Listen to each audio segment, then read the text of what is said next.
অনেক খামারি ভাই আছেন ফোন দিয়ে জানতে চান যে ভাই হঠাৎ করে পাখির ডিম কমে যাওয়ার কারণ কি? পাখির ডিম কমে যাওয়ার পেছনে অনেকগুলো কারণ রয়েছে। তার মধ্যে অন্যতম কয়েকটি কারণ হচ্ছে হঠাৎ আবহাওয়ার তারতম্য, অতি গরম বা অতি ঠান্ডার ফলে পাখির ডিম কমে যায়। এছাড়াও পাখির স্থান পরিবর্তন করলে কম বেশ কয়েকদিন পাখির ডিম প্রোডাকশন কম হয়ে থাকে। হঠাৎ খাবার পরিবর্তন কিংবা নতুন মানুষের আগমনে পাখি আতঙ্কিত হলে ডিম কমতে পারে। কৃমির ডোজ করলে আপনার পাখির ডিম প্রোডাকশন কমে যাবে। খাবার পরিবর্তনের ফলেও পাখির ডিম কমে যাওয়ার সম্ভাবনা রয়েছে। তবে খুব দক্ষ না হলে কী কারণে মূলত পাখির ডিম কমে যাচ্ছে তা আপনি ফাইন্ড আউট করতে পারবেন না বা সমাধান করতে পারবেন না।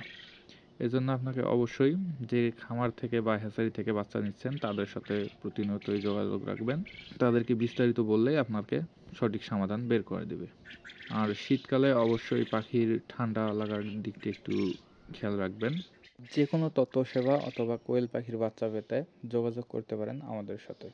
আমাদের ঠিকানা Rangpur DAC farm and hatchery, Mohammad Khan Purbapara, ৮ নং ওয়ার্ড, রংপুর।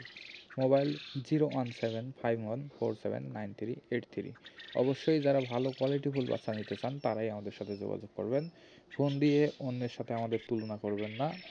আমাদের এখানে আসার আগে অবশ্যই কয়েকটি খামার ভিজিট করে আসবেন, তাহলেই আমাদের বাচ্চার কোয়ালিটি বা ব্যবধান কী তাহলে আপনারা বুঝতে পারবেন। ধন্যবাদ সকলকে।